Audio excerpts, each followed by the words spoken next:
ng Yaya Fe na gumising sa kanya. Bakit wala si Yaya Fe? Anong oras na?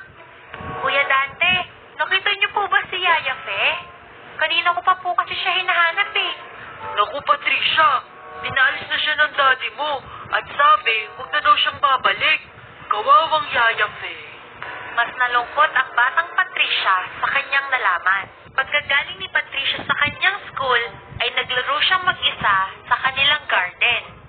At ilang sandali lamang, ay may asong biglang lumapit sa batang babae. Uy, aso!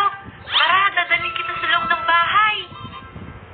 Binuhat niya ito at dahan-dahang naglakad papasok sa kanilang bahay. Naitaas mo yung aso sa loob ng bahay namin. Simula ngayon, ikaw na si Brownie. Kain ka lang dyan, ha? Magpakabusog ka, pero huwag kang maingay, ha? Baka madinig ka ni Mami at Daddy. Magagalit yun. Kinabukasan ay buong maghapon naglaro si Patricia at ang kanyang aso si Brownie. Brownie, hindi mo pa ako nakakagat, pero naging aso na din ako. Aw, aw, aw, aw! Aw, aw, aw, aw, aw!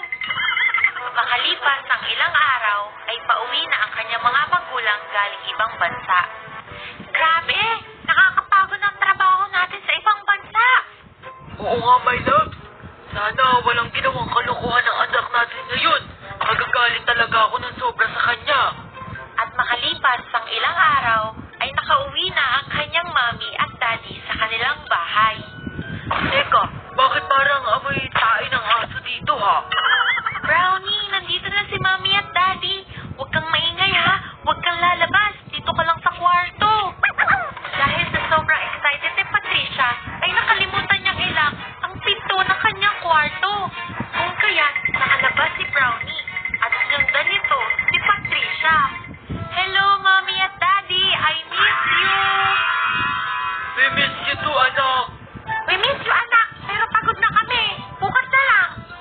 At ilang sandali lang, si Brownie ay lumapit sa tabi ni Patricia. Ano? Ano yan? Bakit may aso sa bahay? Baka may sakit pa yan. Palabasin mo yan. Baka may karapata pa yan. At baka makagat din tayo. Paalisin mo yan. At napaalis na nga si Brownie sa bahay. Lahat na lang bawal. Bawal aso, bawal tao. Dumating na ang araw ng birthday ni Patricia, pero hindi pa din siya masaya. No, happy birthday. Itong regalo ko sa'yo. Salamat po. Patricia, happy birthday! Happy birthday, Patricia! Happy birthday, Patricia! Kahit madaming regalo, ay hindi man lang makitang ngumiti ang bata. Pagkatapos ng kanyang birthday, ay pasaka naman niya sa school. Patricia, ingat ka sa pagpasok mo, ha? Good luck sa first day. Salamat po. Ingat kayo pa uwi, Kuya Dante, ha? See you later, alligator. At umalis na ang kanyang Kuya Dante. Pero si Patricia ay hindi agad siya pumasok sa school dahil masyado pang maaga at wala pa ang kanyang mga kaklase. Tagal naman nila. At maya-maya lamang ay hindi sa tumarating ng sasakyan at nasagasaan ang batang si Patricia. Hindi na tumakagalaw at hindi na rin makapagsalita. Ilang sandali lamang ay dumating na ang tinawag na ambulansya. Sabi, ambulansya to, sabi. Ito ay isang masamang balita. Hindi na siya umiiga. Dead on the spot po ang ating biktima. Kawawang bata. At dumating na din ang kanilang driver na si Kuya Dante. Pasensya na, pero patay na si Patricia. At tinawagan na niya ang mami at daddy ni Patricia.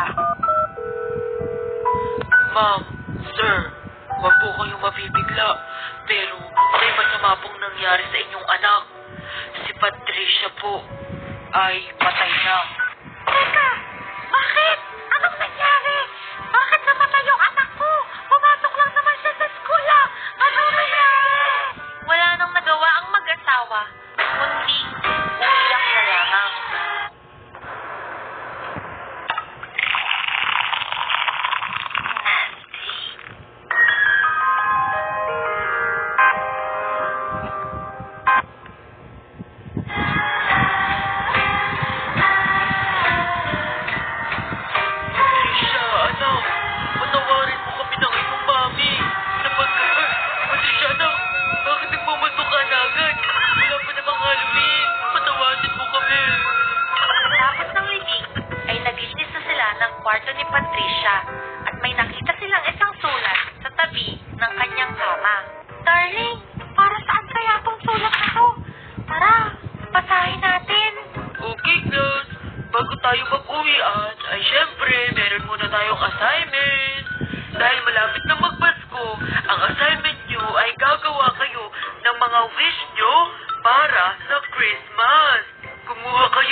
Simulan nyo na. Sana matupad tong wish ko na iPhone 13 Pro Max. Bago sanang cellphone. Yay! Okay na ba? Tapos na kayo. Ilagay nyo na sa envelope. At itago nyo yan sa inyong bahay, ha? Huwag nyo munang ipapakita. Sana itong wish ko mahiling ni Mommy at ni Daddy. Super excited na talaga ako magpasko. Yay! Ang sulat pala na yon ay tungkol sa kahilingan ni Patricia sa Pasko. Una, sana po magkaroon na ng oras sina Daddy at Mommy sa akin. Pangalawa, sana po makabalik na po sa trabaho si Yaya Fe. Pangatlo, ay sana payagan nilang bumalik dito si Brownie. At panghuli, ay sana payagan na ako nila Mommy at Daddy na magkaroon ng tunay na kaibigan.